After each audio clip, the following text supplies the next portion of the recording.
कैसे हो आप लोग। आज हम लोग बायोलॉजी का चैप्टर शुरू करने जा रहे हैं, nutrition in plants. Previous classes में आपने जो भी पढ़ाई करी, जैसी भी तैयारी करी, रिजल्ट्स फाइनल के तो रिजल्ट्स नहीं आए होंगे क्योंकि फाइनल एग्ज़ाम बहुत जगह हुई नहीं, और जहाँ हुई वहाँ रिजल्ट्स आने में काफ़ी लेट हो गए। खैर कोई बात नहीं, अभी हम लोगों को नई क्लास में फिर अच्छी सी तैयारी करनी है, मज़ेदार तैयारी करनी है, और ख़ास करके ऑनलाइन पढ़ाई करने की तो बात ही कुछ और होती है। ऑनलाइन पढ़ाई का अपना एक मज़ा होता है, जितनी बार इच्छा करे उतनी बार वीडियोस को पॉज करके देखिए, रिवाइंड करके देखिए, फॉरवर्ड करके देखिए, बार बार सुनिए, बार बार समझिए, और फिर भी कन्फ्यूज़न रहे तो हमारे हेल्पलाइन पे कांटेक्ट करिए, अपने क्वेश्चंस पूछिए। तो इसका एक अलग सा एंजॉयमेंट है, एक अलग सा मज़ा है। खूब मेहनत करके पढ़ेंगे, बहुत सारे मार्क्स सिक्योर करेंगे, बहुत नॉलेज जमा करेंगे, और एकदम से कम आउट करेंगे as a meritorious, as a golden opportunity आपको मिला अपने आप को बहुत ज़्यादा इस्टेब्लिश करने का बच्चों। तो चलिए खूब सारा मेहनत करते हैं, मेरे साथ पढ़िए। I am doctor Prabhakar Thakur, और आपको बायोलॉजी का पहला चैप्टर न्यूट्रिशन इन प्लांट्स से शुरू करने जा रहे हैं। तो बच्चों सबसे पहले इस चैप्टर को हम लोग डिफाइन करेंगे as a nutrition in plants. बहुत इम्पॉर्टेंट है बच्चों, न्यूट्रिशन इन प्लांट। तो सबसे पहले प्लांट और एनिमल को भूल जाते हैं, सबसे पहले याद रखते हैं कि ये न्यूट्रिशन होता क्या है, what is the meaning of nutrition. तो बच्चों सबसे पहले न्यूट्रिशन को डिफाइन करते हैं कि न्यूट्रिशन क्या है। It is a process. Nutrition क्या है बच्चों? It is a process. किस चीज़ का प्रोसेस है? Obtaining nutrient. न्यूट्रिएंट को ऑब्टेन करने के इस प्रोसेस को न्यूट्रिशन कहते हैं। तो न्यूट्रिएंट को ऑब्टेन करना है, क्या करना है? न्यूट्रिएंट को ऑब्टेन करना है। कहाँ से न्यूट्रिएंट को ऑब्टेन करना है? From our surrounding. यानी we will obtain nutrient from our surrounding. किस लिए? For the survival. For the survival, यानी the food is necessary for the survival. तो फूड क्या करता है, हम लोगों को क्या क्या देता है? सबसे पहला चीज़ कि फूड से हम लोगों को क्या मिलती है, बताओ आप, सोचो सोचो। फूड से हम लोगों को मिलती है एनर्जी। अब इस एनर्जी से आप क्या करते हो? एनर्जी से फाइट करते हैं, सिर्फ फाइट करते हैं तो क्लासरूम में हल्ला करते हैं? नहीं, फाइट नहीं करते हैं, क्लासरूम में हल्ला नहीं करते। इसके अलावा सोचो, आपके हार्ट में बीटिंग हो रही है, उसके लिए भी एनर्जी की आवश्यकता है। आपके पल्स चल रहे हैं, एनर्जी की आवश्यकता है। आप सोचते हो, एनर्जी की आवश्यकता है। आप हाथ हिलाते हैं, एनर्जी की आवश्यकता है। ये सारे एनर्जी हम लोगों को कहाँ से मिलता है? फूड से मिलता है। कहाँ से मिलता है? फूड से मिलता है। तो ये पहला हो गया हमारा एनर्जी। दूसरा हो जाएगा हमारा, क्या होगा? Growth and repairing. Growth and repairing. आपके शरीर का ग्रोथ भी हो रहा है और रिपेयरिंग भी हो रहा है। अब सोचो, ग्रोथ तो आप समझ में आया कि आप लंबे हो रहे हैं, रिपेयरिंग क्यों हो रहा है? साइकिल है कि रिपेयरिंग होगी? नहीं, रिपेयरिंग का मतलब होता है, सोचो छोटा सा चोट लग गया, आप कहीं क्रिकेट खेलने में, वो बैट बॉल खेलते हो ना आप, बैट बॉल खेलने में कहीं गिर गए, आपके पैर में चोट लग गई, नी के पास चोट लग गया, छोटा सा घाव हो गया। अब उस घाव का ठीक होना ही रिपेयरिंग है। और इस रिपेयरिंग के काम के लिए आपने क्या यूज़ किया? आपने तो कुछ नहीं यूज़ किया। तो ये रिपेयरिंग कैसे हुआ? तो रिपेयरिंग हुआ, आपके शरीर ने इसको रिपेयरिंग किया। किसकी मदद से रिपेयरिंग किया? तो प्रोटीन की मदद से रिपेयरिंग किया। ये प्रोटीन कहाँ से आया? आपने जो खाया उसमें ये प्रोटीन मौजूद था, और उस प्रोटीन से आपके बॉडी का ग्रोथ भी हुआ, रिपेयरिंग भी हुई। तीसरी बात, to fight with the diseases.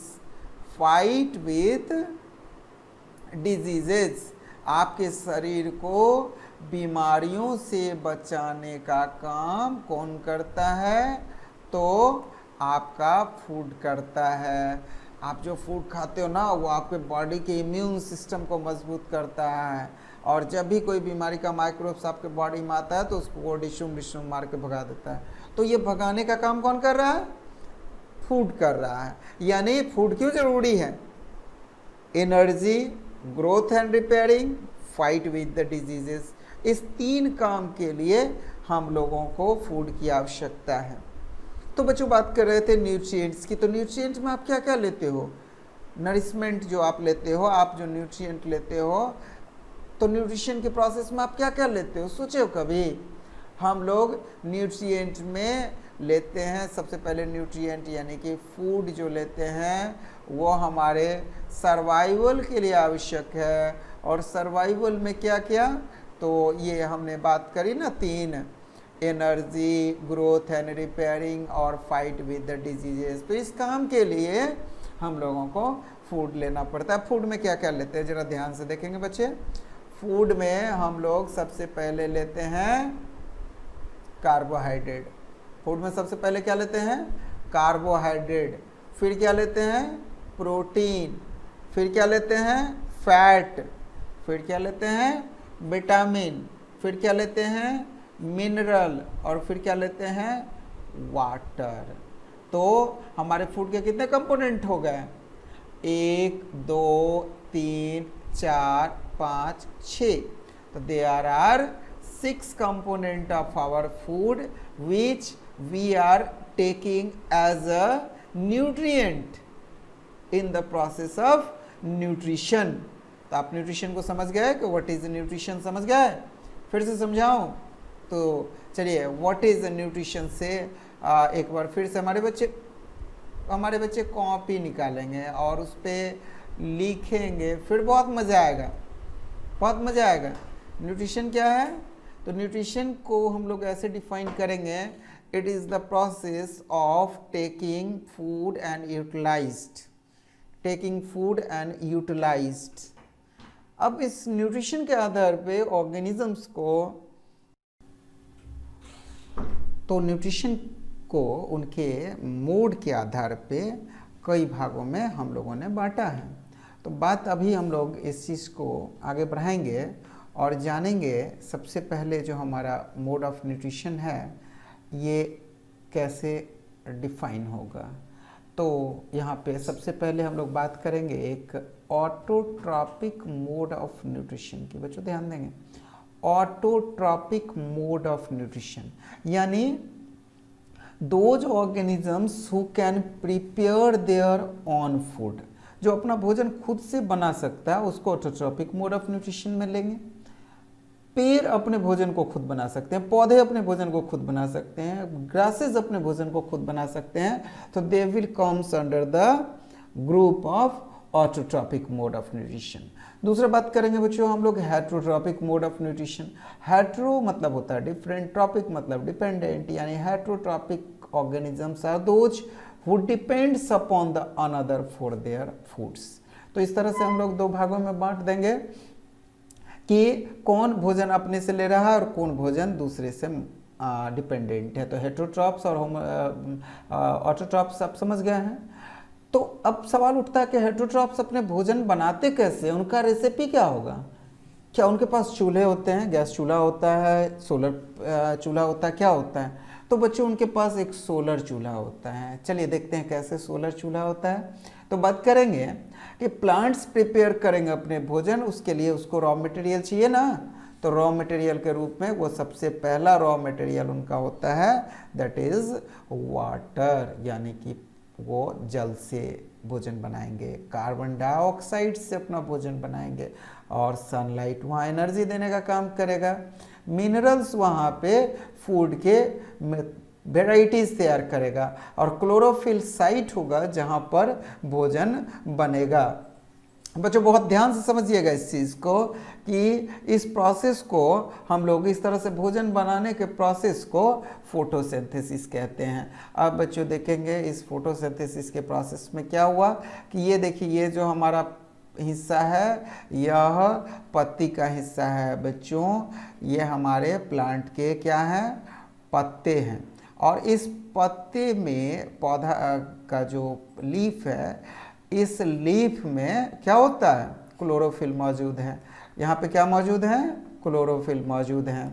और इस क्लोरोफिल पे जब सनलाइट पड़ेगा बच्चों, तो इस सनलाइट में मौजूद एनर्जी को, सनलाइट को ट्रैप करता है क्लोरोफिल, और इस लाइट एनर्जी को केमिकल एनर्जी में कन्वर्ट करने का प्रोसेस यहाँ पे होगा। और यहाँ पे क्या होगा कि कार्बन डाइऑक्साइड और वाटर आपस में कंबाइन करेंगे, एनर्जी मिलेगा सनलाइट से, और ये मिलकर क्या बनाएगा, तो ये मिलकर बनाएगा ग्लूकोज C6H12O6। ये किसका फॉर्मूला है बच्चों, ग्लूकोज का। और इसके साथ यहाँ क्या रिलीज होगा, यहाँ ऑक्सीजन रिलीज होगा।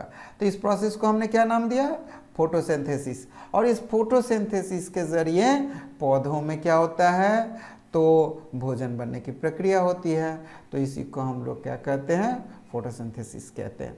जरा सा देखेंगे यहाँ पे, तो लीफ को हम लोग क्या कहते हैं बच्चों, leaf is the food factory. Food factory जहाँ पे भोजन बनते हैं, और ये फूड यहाँ से पूरे बॉडी में स्टोर होते हैं, पूरे बॉडी में जहाँ तहाँ जाकर पहुँचते हैं, वहाँ स्टोर होते हैं, यूटिलाइज होते हैं। और इस तरह से different parts of the plant जो है वो रॉ मटेरियल कलेक्ट करते हैं और उसको वो वहाँ पे लीफ तक पहुँचाते हैं, और वहाँ से इनका जो है स्टोरेज होता है, फिर ट्रांसफ़र होते हैं। और ट्रांसपोर्ट की बात करें बच्चों, तो भोजन का जो निर्माण हुआ, यानी वाटर और मिनरल्स को ट्रांसपोर्ट करने का काम कौन करता है, जड़ के द्वारा, यहाँ रूट्स के द्वारा वाटर और मिनरल्स को एब्जॉर्व किया गया। देखिए यहाँ फिगर को ध्यान से देखिए, यहाँ देखिए ध्यान से, हाँ यहाँ से वाटर और मिनरल एब्जॉर्ब हुआ, और एब्जॉर्ब होके देखिए ये मेरा कलम जा रहा है धीरे धीरे पत्ती के अंदर गया। तो ये पत्ती के अंदर इसको पहुँचाने का काम कौन किया, तो इसको यहाँ तक पहुँचाने का काम करते हैं बच्चों, वो मिनरल और वाटर को पहुँचाने का काम करते हैं कौन, याद करो, जाइलम। कौन करता है, जाइलम। ये जाइलम का काम होता है conduction of the water and minerals to the leaf, और वहाँ पे इसका यूटिलाइजेशन होगा। फिर बात करेंगे कार्बन डाइऑक्साइड का। तो कार्बन डाइऑक्साइड कैसे आता है पौधे तक, तो बच्चों यहाँ पे आप ध्यान देंगे कि हमारे पत्तियों में छोटे छोटे ओपनिंग्स होते हैं। हमारे जो जिस पेड़ की बात करेंगे उस पेड़ के पत्ते में छोटे छोटे ओपनिंग्स होते हैं। देखिए इस फिगर को ध्यान से देखेंगे, यहाँ पे देखिए ये छोटे छोटे ओपनिंग्स होते हैं, और इन ओपनिंग्स को हम लोग क्या कहेंगे, इसको कहेंगे स्टोमाटा। ये है स्टोमाटा, स्टोमाटा। और इस स्टोमाटा के जरिए कार्बन डाइऑक्साइड इनहेल होगा। क्या होगा, कार्बन डाइऑक्साइड इनहेल होगा, और इस कार्बन डाइऑक्साइड का यूज़ करेगा पौधा किस काम के लिए, तो फोटोसिंथेसिस के काम के लिए। बच्चों ये देखिए ये क्लोरोफिल है, क्लोरोफिल की वजह से आपके पौधे के पत्ते कैसे दिखते हैं, ग्रीन दिखते हैं ना, ग्रीन। तो ये किसकी वजह से ग्रीन दिख रहा है, तो ये दिख रहा है आपके क्लोरोफिल की वजह से। किसकी वजह से दिख रहा है ग्रीन, क्लोरोफिल की वजह से दिख रहा है। तो ये क्लोरोफिल है जो आपको दिखाई दे रहा है, और क्लोरोफिल के अंदर कुछ गार्ड सेल्स भी हैं। गार्ड सेल्स के बाद ये आपका स्टोमाटा है, जो स्टोमाटा भी हम लोग पिछले फिगर में देखे थे जिसे कार्बन डाइऑक्साइड जाता है, ये स्टोमाटा है। और स्टोमाटा के अंदर ये गार्ड सेल्स हैं, यही स्टोमाटा के खुलने और बंद होने को कंट्रोल करते हैं। तो ये क्लोरोफिल हमारे पौधे में मौजूद है, और इस क्लोरोफिल का मेन काम होता है सनलाइट को एब्जॉर्ब करना, सनलाइट को एब्जॉर्ब करना और उसको फूड बनाने में मदद करना। The process of photosynthesis only occurs in the day time in presence of sunlight. और ये काम कहाँ होता है बच्चों, तो ये काम होता है हमारे पौधे के, कहाँ पे, पौधे के क्लोरोफिल में। जो पत्ते के अंदर क्लोरोफिल मौजूद हैं उस क्लोरोफिल में ये काम होता है। तो यहाँ ध्यान रखेंगे, क्लोरोफिल की बात करेंगे, ठीक है। यहाँ पे सोलर एनर्जी का यूज करके पौधे अपने लिए भोजन बनाते हैं और उस भोजन को यूज करते हैं। तो यानी कि plants use solar energy to make their food. Plant use the solar energy to make their own food. और जो हर्बीवोरस एनिमल्स हैं वो क्या करते हैं, हर्बीवोरस एनिमल्स क्या करते हैं, जो प्लांट हो प्लांट को खा जाते हैं। क्या करते हैं, प्लांट को खा जाते हैं। यानी कि दे फीड्स अपॉन द, यहाँ से डिफिनेशन को याद रखिएगा, they feeds upon the plant and their product. They feeds upon the plant and their product. अब दूसरा ग्रुप हमारा हो जाता है एनिमल का, जिसको हम लोग कहते हैं कार्निवोरस। कार्निवोरस कौन है, जो प्लांट्स को नहीं खाते, घास नहीं खाते, वो क्या खाते हैं, वो सिर्फ और सिर्फ घास खाने वाले एनिमल्स यानी हर्बीवोरस एनिमल्स को खाते हैं। तो शेर क्या करता है, शेर घास खाता है, नहीं ना, शेर किसको खाता है, शेर खाता है हर्बीवोरस प्लांट्स को, हर्बीवोरस एनिमल्स को। शेर किसको खाता है, हर्बीवोरस एनिमल्स को। यानी जो एनिमल्स पेड़ पौधे खाते हैं, पत्तों को खाकर जिंदा रहते, उनको कौन खाता है, कार्निवोरस खाता है। तो बच्चों यहाँ एक और टर्म आ जाता है।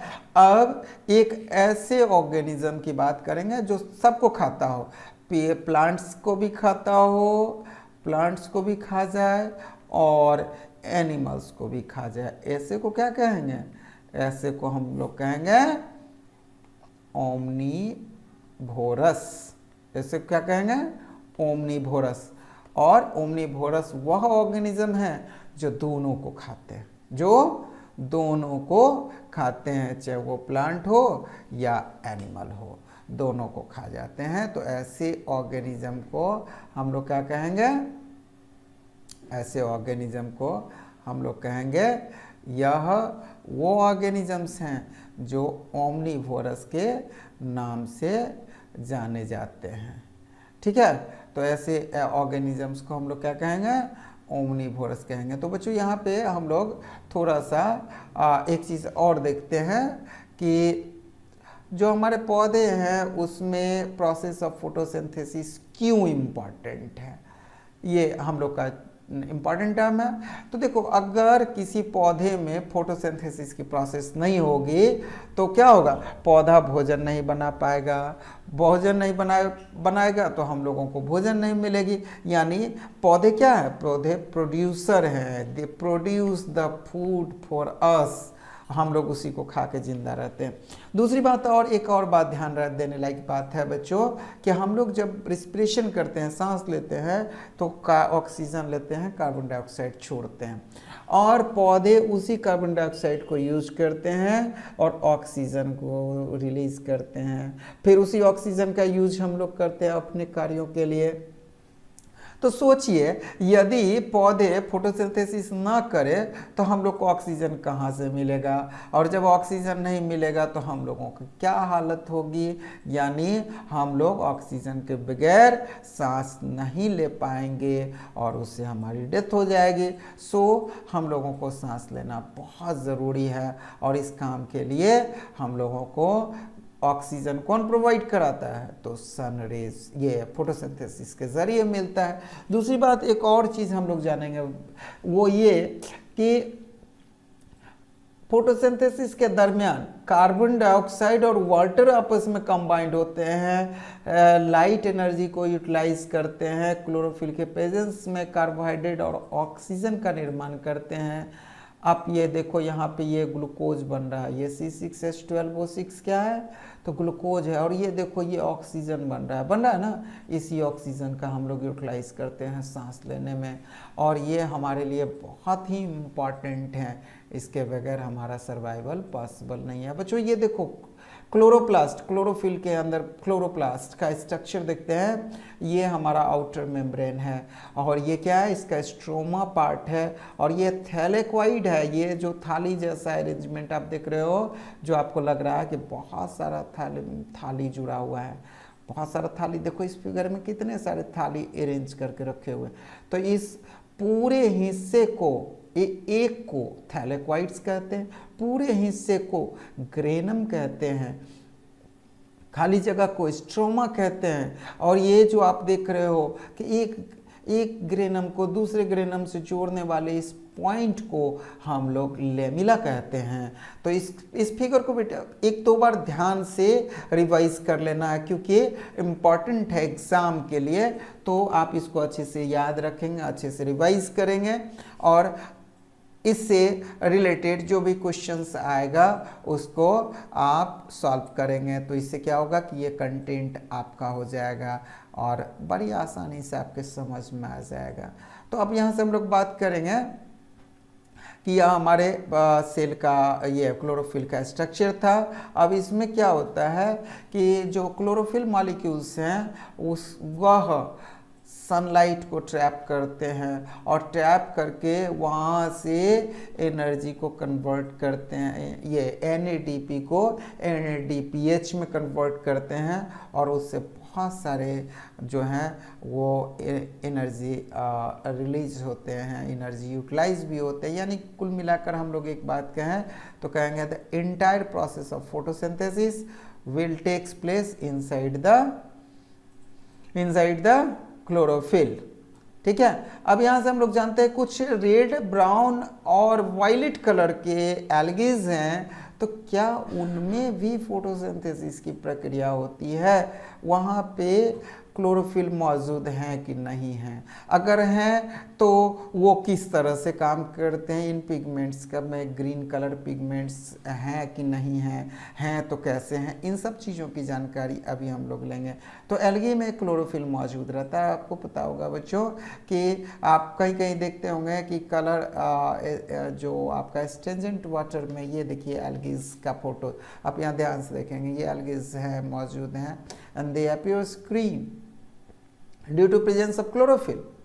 तो ये क्लोरोफिल इसमें मौजूद है। और ये क्लोरोफिल आप जो रेड एल्गीज देखते हैं या ग्रीन एल्गीज या ब्लू एल्गीज, इन सभी में क्लोरोफिल मौजूद रहते हैं और जिसकी मदद से वो फोटोसिंथेसिस की प्रक्रिया को करते हैं। तो बच्चों अभी तक हमने ये पढ़ा कि कार्बोहाइड्रेट का फॉर्मेशन होता है फोटोसिंथेसिस की प्रक्रिया में। Then how the protein and fats get formed in the plants. अब यहाँ से ये इंपॉर्टेंट हो गया कि कार्बोहाइड्रेट का फॉर्मेशन तो समझ में आया कि ग्लूकोज बनाएगा, तो प्रोटीन कहाँ से आएगा? तो अलोंग द कार्बोहाइड्रेट, प्लांट में प्रोटीन बनाने के लिए जो नाइट्रोजन की आवश्यकता होती है, वह नाइट्रोजन पौधे अपने रूट्स के माध्यम से एब्जॉर्ब करते हैं एटमॉस्फेयर से। फिक्स किया गया राइजोबियम, याद करो आप, राइजोबियम के नोड्यूल्स में मौजूद बैक्टीरियाज, राइजोबियम जो है वो लेग्यूमिनेसी फैमिली के रूट्स में मौजूद रहकर वहाँ पे नाइट्रोजन का फिक्सेशन करते हैं और वही नाइट्रोजन हमारे पौधे यूटिलाइज करते हैं और उसको यूटिलाइज करके अपने बॉडी में इन प्रोटीन का सिंथेसिस करते हैं, प्रोटीन बनाते हैं। और कई सारे केमिकल रिएक्शंस जो शरीर के अंदर होते रहता है, जिसके द्वारा पौधों के अंदर कई तरह के अलग अलग कार्बोहाइड्रेट, प्रोटीन, फैट का निर्माण होता है, विटामिन्स का निर्माण होता है। तो इन सब के लिए मिनरल्स रिस्पॉन्सिबल हैं। बच्चों अगर बात हम लोग करें प्लांट्स के वैरायटीज़ का, तो आपने ऑटोट्रॉपिक तो पढ़ा, यहाँ से कुछ ऐसे प्लांट्स भी हैं जिनमें कि क्लोरोफिल का अभाव होता है। अब भाई इसके पास क्लोरोफिल नहीं है तो ये फोटोसिंथेसिस नहीं कर सकता है, तो ऐसे पौधे कैसे सरवाइव करेंगे? तो ऐसे पौधों को हम लोग कहते हैं पैरासिटिक प्लांट, यानी they haven't ability to make their own food, they will be remains dependent on another for obtaining food. और इसका एग्जाम्पल आप यहाँ देख सकते हैं कसकटा। कसकटा एक ऐसा प्लांट जिसको कि भोजन ऑब्टेन करने की क्षमता, भोजन बनाने की क्षमता नहीं रहती है और ये दूसरे पौधों से भोजन को ऑब्टेन करते हैं। तो बच्चों ये आप देख सकते हैं फिगर में किस तरह से यह एक पैरासिटिक प्लांट है जो दूसरे प्लांट पे डिपेंडेंट होते हैं फॉर ऑब्टेनिंग देयर फूड। तो ऐसे प्लांट को हम लोग पैरासिटिक प्लांट कहते हैं। अगला बात करेंगे इंसेक्टिवोरस प्लांट की। तो कुछ ऐसे प्लांट्स हैं जो कि इंसेक्टिवोरस होते हैं, यानी कि they have the pitcher like structures, उनके बॉडी में थैले जैसा स्ट्रक्चर होता है। आप यहाँ फिगर में देखेंगे ध्यान से, they have the pitcher like structures, और ये थैले खास रूप से डिजाइंड होते हैं जिसमें कुछ खास स्लेम यानी कि म्यूकस निकलते रहता है जो चिपचिपा होता है, और जैसे ही कोई माइक्रोब्स इसके कांटेक्ट में, कोई फंगी इंसेक्ट्स इसके कांटेक्ट में आएंगे वो इसको निगल जाएगा और निगल करके अपने लिए न्यूट्रिशन की व्यवस्था करेगा। तो ऐसे प्लांट्स जो पिचर प्लांट्स की बात किए हैं ये अभी आपके इंसेक्टिवोरस प्लांट्स हैं। अब हम लोग बात करेंगे कुछ सैप्रोट्रॉप्स की। तो कुछ ऐसे ऑर्गेनिजम्स हैं जो dead and decaying food materials पे सर्वाइव करते हैं। ऐसे ऑर्गेनिज्म को हम लोग सैप्रोट्रॉपिक न्यूट्रिशन कहते हैं, और ऐसे ऑर्गेनिजम्स को हम लोग सैप्रोफाइट्स कहते हैं। और इस सैप्रोफाइट्स के रूप में आपके पास फंगस, ईस्ट या मशरूम के रूप में यह मौजूद हैं, जिनका कि आप पिकल्स के ऊपर, ब्रेड के ऊपर, या फिर किसी भी तरह के फूड स्टफ्स जिनके ऊपर आपका एक वाइट कलर का या स्लाइटली ब्राउनिश कलर का जो अपीयर हो जाते हैं उनके डिकेइंग के बाद, वह सैप्रोफाइट्स का एग्जाम्पल है जो आप देख सकते हैं, समझ सकते हैं और उसको आप आइडेंटिफाई भी कर सकते हैं। तो ऐसे ऑर्गेनिजम्स जो डेड एंड डिकेइंग मटेरियल्स पे सर्वाइव करें, ऐसे को हम लोग सैप्रोट्रॉप्स या सैप्रोफाइट्स के नाम से जानते हैं। तो बच्चों यहाँ से आप देखो इस एग्जाम्पल को बड़े अच्छे से, आप ब्रेड के ऊपर किस तरह से ब्राउन कलर के स्ट्रक्चर्स डेवलप कर गए हैं, ये फंगस हैं, और इस फंगस को हम लोग सैप्रोफाइट्स के नाम से जानते हैं क्योंकि यह डेड एंड डिकेइंग मटेरियल पे डिपेंडेंट है। नेक्स्ट जो हमारा पौधों का टाइप है जिसको कि हम लोग सिम्बायोटिक रिलेशनशिप कहते हैं, ऐसे ऑर्गेनिजम्स के बीच का यह संबंध जहां पर दोनों म्यूचुअल बेनिफिट्स में रहते हैं। बच्चों यहाँ पे आप ध्यान से देखेंगे ये फंगस है, फंगस के अंदर वाटर होल्ड करने की कैपेसिटी तो है लेकिन क्लोरोफिल का अभाव है। अगर दूसरे हैंड में हम देखें तो यह एल्गी हैं जिनके पास वाटर होल्डिंग कैपेसिटी है, लेकिन इनके पास क्लोरोफिल है लेकिन वाटर होल्डिंग कैपेसिटी नहीं होने की वजह से फंगस वाटर का अरेंजमेंट करेगा, एल्गी क्लोरोफिल की मदद से भोजन बनाएगा। ऐसे एसोसिएशन को हम लोगों ने नाम दिया लाइकेन, यानी lichen is the mutual assembling of the fungus and algae together to make the food, और उस फूड का इस्तेमाल यह दोनों आपस में बराबर बराबर करेंगे।